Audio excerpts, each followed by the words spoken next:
Hey guys, welcome to 3 and Out. You can check out the podcast below in the description. And here's what I need you to do. Make sure you subscribe to the Volumes YouTube channel to stay up to date to everything we're doing here on 3 and Out and the Volume. Let's dive into what we just witnessed. The Patriots and the Bills. Patriots win the game 14-10. The first thing that comes to my mind was an Al Davis line. Just win, baby. And I think sometimes football, and I think it parallels a lot of things in life, whoever the best is at their business, at their industry, typically has like a go-to move. And in football, most coaches that are really successful have a specific scheme, have a specific thing they do. And it's hard for them to scrap that thing in specific big games to do other things, right? To be like a chameleon and just do whatever it takes to win that individual game. It's not even them being stubborn or hard-headed.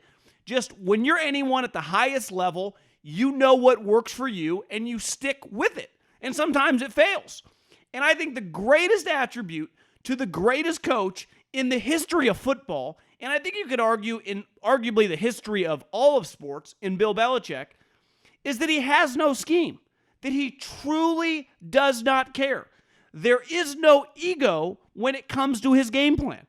He will do and tell his coaches and dictate a game plan and just a philosophy on every individual opponent, whatever that opponent needs to win that game and whatever the weather dictates for his team.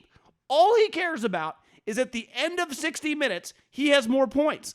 And that sounds very, trivial might be the wrong word, but very rudimentary, very basic. But I don't think I can overstate how coaches want to do what they want to do. Bill has no scheme. You heard Peyton talk about it tonight when you face their defense, and he's a defensive guy. They have no tendencies. He will do whatever it takes. Offensively, over the years, when they got Randy Moss, they'll throw deep. When they got Corey Dillon, they'll run the ball. When they got Gronk or Welker, they're dink and dunk. They will do whatever it takes. He just won a game in a crazy weather with his first-round quarterback. He spent all this money on tight ends. He bought some wide receivers. He threw the ball 3 times.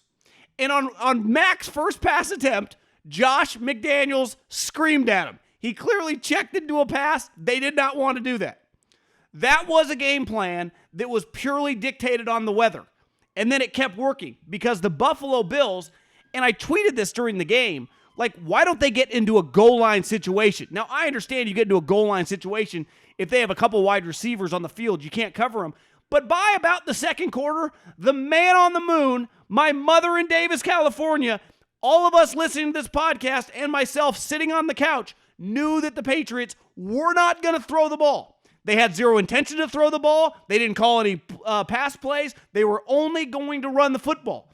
It was a coaching clinic by Bill and Josh of just being simple, of like, we're not overthinking this one.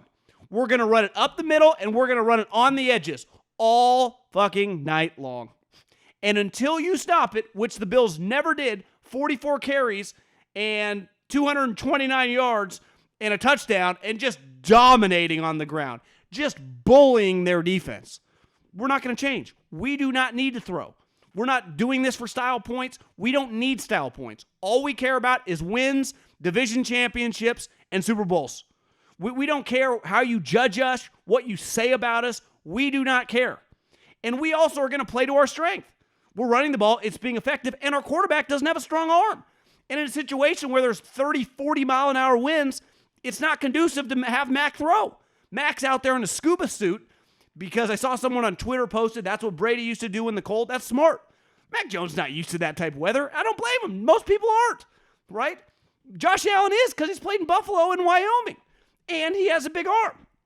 But to me, that was a clinic by Bill Belichick of just coaching 101. And I think a lot of times we give a lot of credit to coaches for, being geniuses and being having crazy plays and doing things we've never thought of. But that game looked like something you would see in high school football in 1992. That looked like NFL football in 1976. And he does not care. He will do whatever it takes to win. And that was an enormous win. They have had good wins this season. They're 8-4 coming into the game. That was easily, I don't even think there's a close second, the most impressive post-Brady win for Belichick. I don't think it's close. I really don't. To go into Buffalo, what was on the line in this game, clearly it was a huge night for Buffalo, the fan, and to win like that with 3 pass attempts, let me repeat, 3 pass attempts, tip my hat. He's the best coach ever, and he runs the best operation we've ever seen. No, it's not coincidence that the two, arguably the best NFL coach and the best college coach, both underdogs, they shouldn't win either game, both of them won. And I know this score of the NFL game was much closer than Bama, Georgia, but they dominated. They dominated the game. That was, as just a fan of football, that was enjoyable to watch. Now let me go to the flip side. I said this was the biggest game Sean McDermott and Josh Allen in the regular season have ever played. And I think Sean McDermott, listen, I like the guy. I worked with him for a year in Philly. He is a very, very impressive individual. He's a good football coach. Tonight wasn't his night because he's a defensive guy. He's a tough guy. And his team got bullied. His team got shoved around. And really there wasn't anything you could do, right? Because after like the 10th play, it was so clear they were going to run the ball. That's all they were going to do. They didn't even contemplate passing.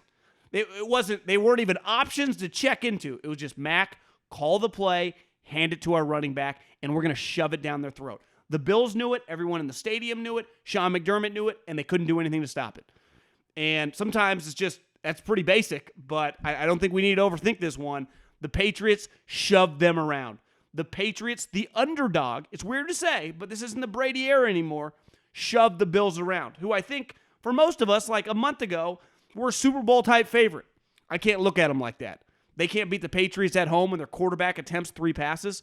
Now, on the bright side of the game for the Bills there's a reason that I like big arm quarterbacks, because I think they matter in the Northeast and in the middle of the country, in the AFC and NFC North, in December and January, in places like Kansas City, in places like Pittsburgh, in places like New York, in places like New England, in places like Buffalo.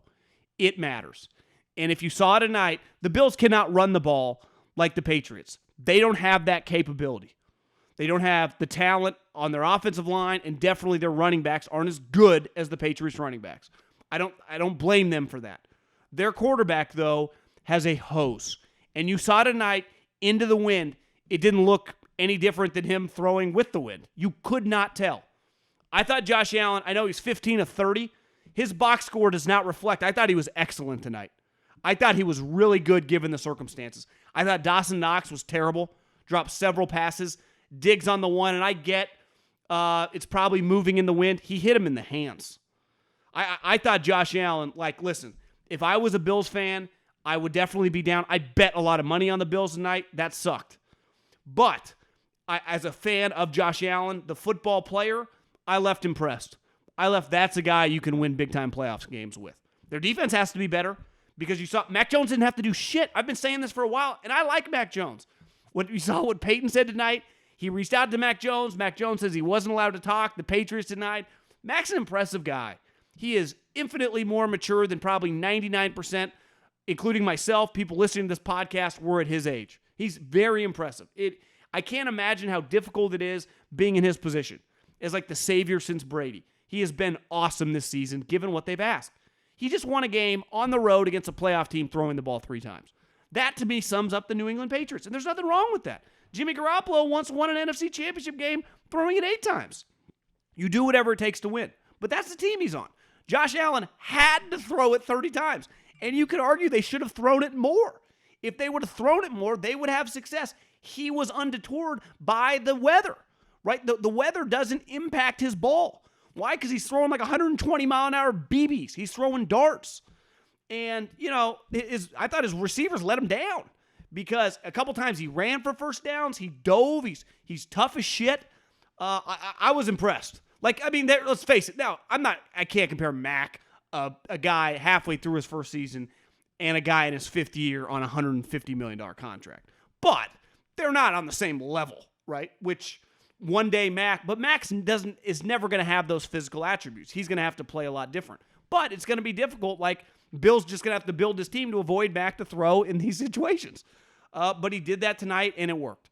That was a incredible win by the Patriots. Incredible coaching job by Bill Belichick. And, sometimes the great part about football, listen, we all love offense. We love fantasy football. Sometimes it's fun to watch something like that. See the wind going, 50 miles an hour, snow coming down, everyone freezing their ass off. Like, that's the National Football League in December. That's for playoff seeding. That's Bill Belichick and the Buffalo Bills. That felt right tonight. That was, as someone that hates the cold and likes to play golf 80 degrees in December and January, that was awesome. I didn't move. And usually, even Monday Night Football game, I'll kind of get up and, have it on the background and lock it in the second half. I didn't leave the couch for 3 hours. That was fun. Incredible win by the Patriots. They're a force to be reckoned with right now. Thanks for watching 3 and Out. You can check out the podcast below in the description, and make sure you subscribe right now to the Volumes YouTube channel.